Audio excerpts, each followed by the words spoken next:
Hey everyone, it's Mimi. Thank you so much for tuning back into my channel. On this video, I'm just going to show you guys how I used Kilz Chalk Style Paint to transform this piece of furniture that I found on Facebook Marketplace. So I've been looking for a piece of furniture, like I was just dying to redo a piece and I wanted something like this for my living room, but I couldn't find anything for like under $200. But I got lucky and found this piece for about $100, and then I turned it into this. Now, this picture doesn't do it any justice. I realized when I was making this video that I don't have a great picture of it, but stay tuned if you want to see how I transformed it. We out here country.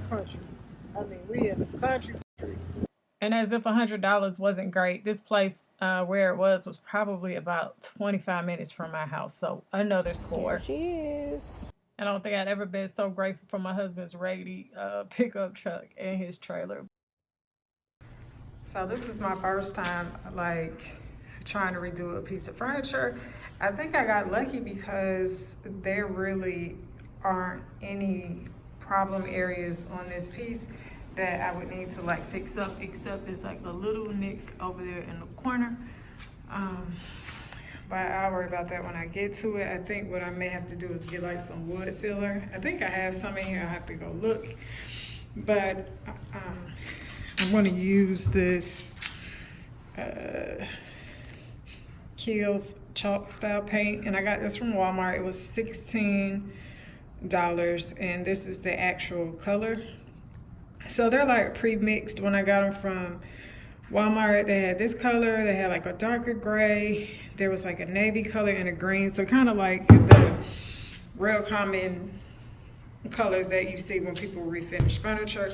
I know it said on here that you don't really have to prep it. It says can be simply applied over most existing finishes with no minimum surface preparation, but I'm going to go ahead and just lightly sand the top a little bit.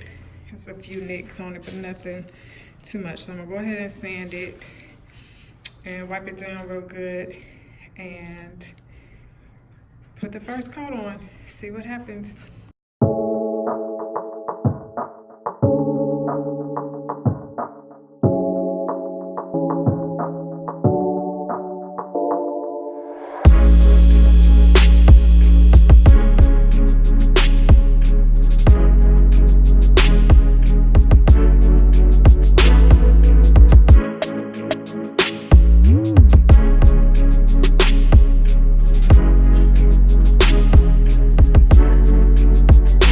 Off to make it easier to paint, but we can't find a power drill, so I'm probably just gonna have to paint it with the doors on at this point, because we have no idea and I don't want to hold up the process looking for the power drill. So I did a really bad job of documenting us actually painting the extra cabinet. We just got to talking, and so as you can see, we did lift it up. We put it on 2 cinder blocks just to make it easier to get to the bottom, and eventually I am going to put legs on it. I just haven't done that yet. But as far as the paint is concerned, it went on like a dream. I'd heard about Annie Sloan chalk paint before. It's just a little pricey, and I wasn't sure if I was gonna like the outcome, so I just decided to go with the Walmart brand for the $16, and it was worth every bit of $16. We painted this whole thing with just one can and one kind of coat, so it stretched the entire way, and it dried quickly. So here you can see it's just some parts of it still weren't all the way dry, but I really didn't have any problem with the application. It went on smoothly. We just used regular paint rollers and smaller brushes to get into the nooks and crannies. So the wax I used is the Kilz Ceiling Clear Wax. Hold on. And I just used a brush. And the instructions were pretty simple. It just said the surface should be clean and completely dry, free of dust. Rub a thin layer of wax on with a clean, lint-free cloth or brush. Allow to thoroughly dry. Buff the surfaces for a subtle velvety finish.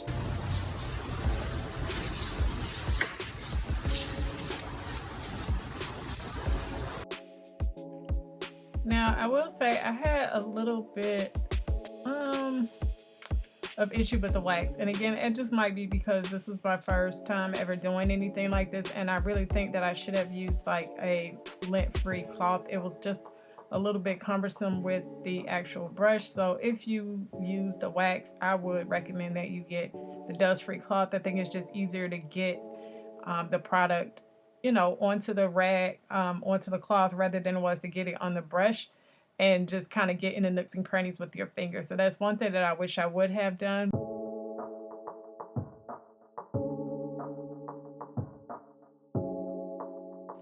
Overall, I think the product was a great value for the amount of money that I spent.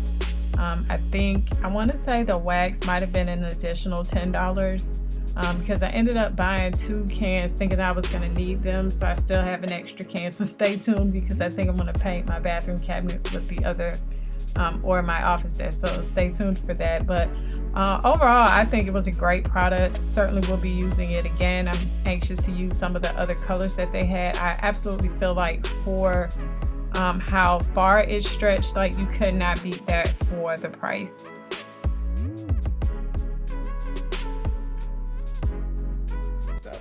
I'm gonna go ahead and let this dry, and then shortly, we'll go ahead and move it inside. Okay, so we moved it into the house. I was trying to put on these new knobs. This hole just happened, the knob was loose, so it came out, but we can't find our screwdriver. Well, we think it's in my husband's truck, and it's like a monsoon outside, so we'll get it tomorrow.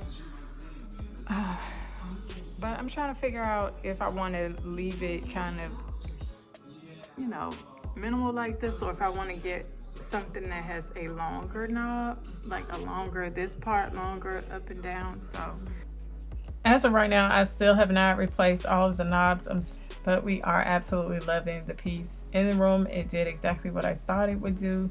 I'm sorry I don't have any better pictures for you all to see how it turns out. We just got a new TV, and I want to go ahead, once we get the TV mounted, and style the top of it, so I'll do another video then. And it actually has held. Like, I haven't had any scrapes or dings to it, and I have kids, so yep. So that's my recommendation. Thank you guys so much for watching. If you are not already subscribed, I'd love to have you as a part of the community. So make sure you hit the subscribe button and the bell so that you're notified every time I upload a new video.